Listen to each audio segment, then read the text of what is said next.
सबसे पहले हम आपको मिलवाएंगे एक अनोखी राधा से जो खास हैं, अनोखी हैं और थोड़ी अजीब भी। जन्माष्टमी के मौके पर कृष्ण की सबसे अनोखी भक्ति आप भी देखिए।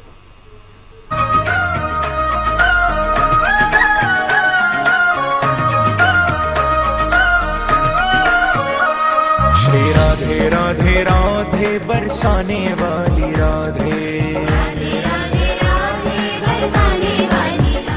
जन्माष्टमी के मौके पर आई है एक अनोखी राधा, कृष्ण की भक्ति में लीन होकर नाचती गाती हुई, कान्हा के गुण गाती हुई।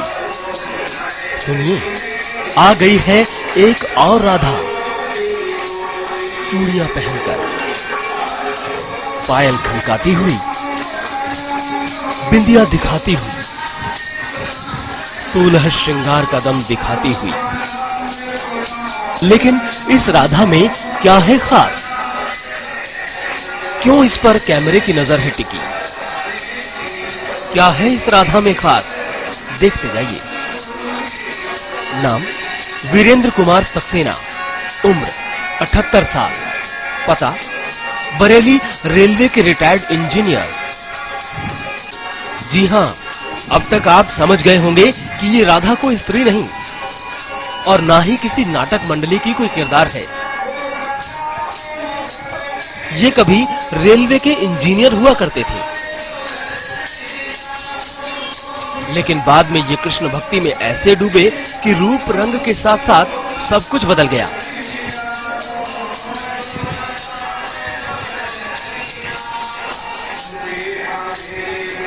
जन्माष्टमी के मौके पर इस राधा का अंदाज और भी खास होता है। पूरा परिवार इनका साथ देता है और जब इनकी लीला शुरू होती है तो फिर बस लोग देखते रह जाते हैं। कभी इनके श्रृंगार को तो कभी इनके रूप रंग को और कभी इनके नृत्य संगीत के इस अंदाज को भी। धीरे धीरे इस राधा के भी किस्से मशहूर हो रहे हैं, ठीक उसी तरह जैसे कुछ सालों पहले आईजी पांडा के साथ हुआ था। समय के लिए बरेली से अजय कश्यप। सवाल ये उठता है कि आखिर कब से रेलवे के ये इंजीनियर डूब गए कृष्ण की भक्ति में? क्या क्या खास है इनकी भक्ति में, ये जानने की कोशिश की हमारे संवाददाता कुमार विनय ने। आदमी का जॉब अपनी जगह है और भक्ति अपनी जगह है, दोनों में फर्क है। जब तक मैं सीनियर सेक्शन इंजीनियर था, इतना मुझे फुर्सत ही नहीं मिलती थी कि मैं कुछ दूसरा काम कर पाऊं। जब मैं रिटायर हो गया, बरेली आ गया, फिर मैं कुछ समाज सेवा से जुड़ गया। पालीवाल जी मेरे बड़े भाई भी हैं, उनके साथ में मैं कल्चरल स्टेशन में वर्किंग प्रेसिडेंट रहा हूं, अब भी हूं। 2007 में मैं गया बरसाने राधाष्टमी पर, तो मैंने देखा कि मंदिर में बहुत से अच्छे अच्छे लोग, बड़ी बड़ी पोस्ट के लोग इसी राधा रूप में, सखी रूप में वहां पर देखा। तो मुझे भी लगा कि भाई, मेरे मन में भी इस बात की तमन्ना पैदा हुई कि मैं भी करूंगा। फिर जब मैं वापस आया तो मेरे एक मित्र हैं, उनके यहाँ कीर्तन था, तो उन्होंने मुझे इनवाइट किया कि भाई सक्सेना जी आइए। तो मैं अपने एक ड्रेस लेके गया और मैंने वहां पर नृत्य किया। उसको एक पेपर क्या माना जाए कि ये जो आपको 2007 में जब गए तो एकदम अंदरूनी कोई बात आपको लगी? मुझे लगी भगवान से कुछ, भगवान कृष्ण का मैं भक्त हूँ और मुझे लगा कि ब्रिज में केवल एक ही नर है और बाकी सब नारियां हैं। तो मुझे नारी रूप से कुछ ऐसा प्रेम हो गया कि मैं उसमें लीन हो गया। और जब जन्माष्टमी आती है या कहीं पर भागवत वगैरह मुझे कोई इनवाइट करता है तो मैं जाता हूँ और जो मुझसे हो सकता है।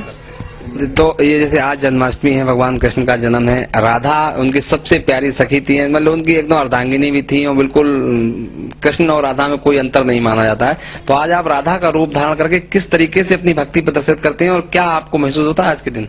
ऐसा है कि मैं, लोग राधा राधा कहते जरूर हैं, लेकिन एक्चुअली जो है रूप वो सखी है।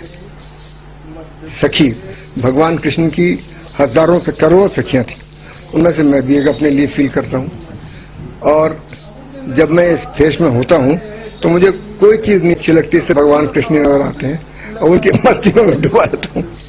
वैसे नृत्य का भी आपको, जब आज का दिन होता है, कोई दिन होता है, नृत्य में करता हूँ। बड़ा लीन हो जाते हैं। हाँ हाँ, अरे मुझे बहुत आनंद आता है, जबकि मेरा भी एक्सीडेंट हो चुका है, डॉक्टर ने मना किया, लेकिन उस वक्त मुझे कुछ नहीं अच्छा लगता है, भगवान कृष्ण की भक्ति अच्छी लगती है। भरा पूरा परिवार है, सब लोग हैं, किस तरीके का सहयोग है, किस तरीके की चीजें रहती हैं? पूरा सहयोग, मेरी पत्नी मेरे सहयोग करती है और बच्चे सब बाहर रहते हैं। मेरा बच्चा एक हीरो मोटोकॉप में इंजीनियर, वो मैनेजर है। एक बच्चा कंसाई नेरोलैक में मैनेजर है। अच्छे अच्छे लोग बाहर हैं। लड़की लेक्चरर है अपने घर में, उसके बच्चे। तो सक्सेना साहब की भक्ति का ये रंग वाकई अपने आप में अनूठा है।